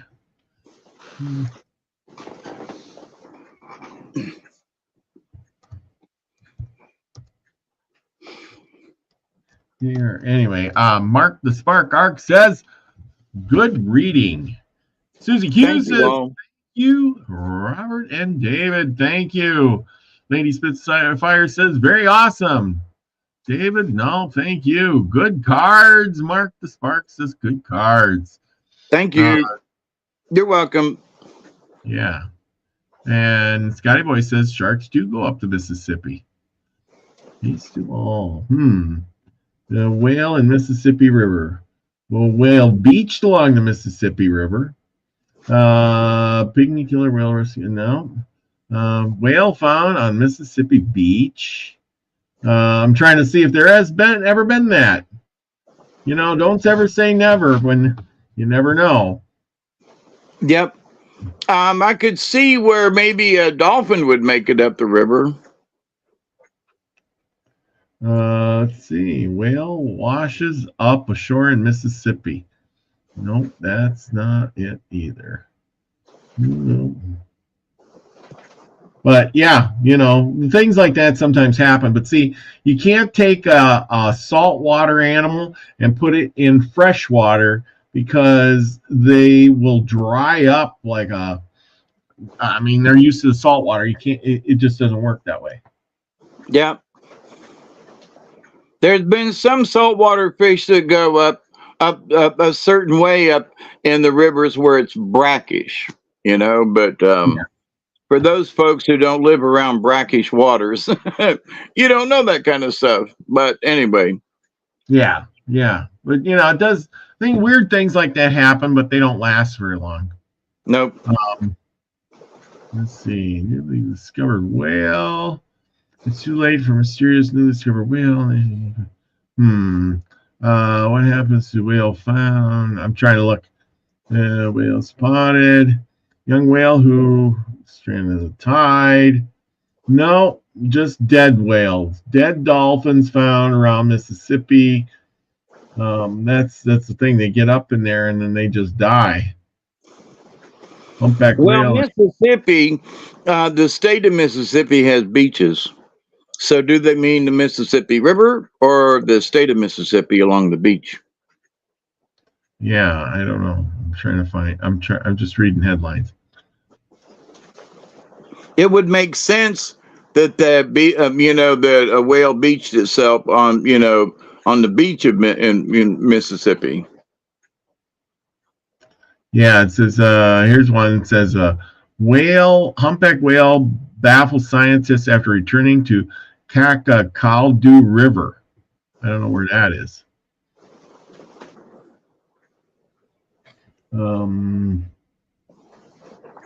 Humpback whale found in river leading to Great Lakes. That's about as close as I can find anything about Great Lakes. Humpback whale that stole the hearts of Montrealers when it spent time in one of the city's ports, far from its original habitat, was found dead in the St. Lawrence River on Tuesday. And see, so that's the point. They get up in a river and then they die because they don't belong there. You know what I'm saying? Yeah. Yeah. Christy says, I'm from Mississippi and I've heard of that all my life. There you go. What, a whale's in the Mississippi or on the beach? I don't know. She didn't elaborate. Right, but that's why I'm asking. Maybe she'll put it in. It is. Oh, she says it isn't uncommon to find them dead on the beach. Yeah. That's because when they get up into that fresh water, the fresh water literally. I read about this once, and they dry up. They something because their skin or something, and they need that salt water, and then all of a sudden they get in the fresh water and it literally sucks all the stuff right out of them. They dry up and then they die. They basically die of lack of water. How weird is that? Dehydration. That's what I'm trying to say. She swept into the river during hurricanes. Yes. And they the thing is if they get swept in there and they don't get out soon enough, they can survive for a little while, but not very long. Yeah, and there's no food for them in the Mississippi either. Yep, that's true. So anyway, good stories, good cards. I hope everybody enjoyed that. We're just over 4 minutes after 2 hours, so we're gonna cut this off. But I hope everybody has really had a good time. Remember, what's the most important thing? Go out and have your own adventure.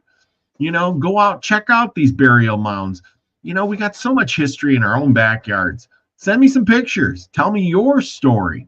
And don't be afraid to go out and check something out. I know some folks and they're like, well, I don't know, I'm bored all the time. Well, do you have something that's like a short drive away that you could go visit? Come on, go on an adventure. You don't have to go backpacking through the Appalachians, but you could go, to someplace a couple hours drive away. Like for me, it's about 2 hours over to Milky, which ain't bad, but they got camping and fishing and other stuff too. So, but then you got the museum and the mounds. So in other places like Etowah Mounds and other places in middle Georgia, they got places where you can walk around and park and picnic or whatever and visit. So, but don't be chicken to go, go ahead and have an adventure. Yeah, that's right. They want to know if you're going to have a show. Yeah, a little one later on. Yes. Yeah, it's Tuesday night. Well, it's Wednesday morning now, but That's right. Give him a few minutes to get a cup of coffee and let Duggar out, and he'll be right on. Yeah, we'll be to go. Okay, well, thank you, everyone. I'm going to head off to bed myself and call it a night. And for all you watching later, thanks for watching all the way to the end. And with that, thank you, Robert. Yes, thank you so much. I appreciate each and every one of you. If without you people and without you, David, the show wouldn't be what it is. And we get better and better all the time, don't we? And we find out all these things. That's right. I love it. Well, thank you, everybody, so much. With that, remember, go out and do something nice for your neighbor, your friends, something. Make their day. Give them a smile, a handshake. If nothing else, do something nice that'll benefit somebody else, and it will come back to you. Karma. Remember, be the frequency you want to receive, everyone. Love you all. Peace, everybody.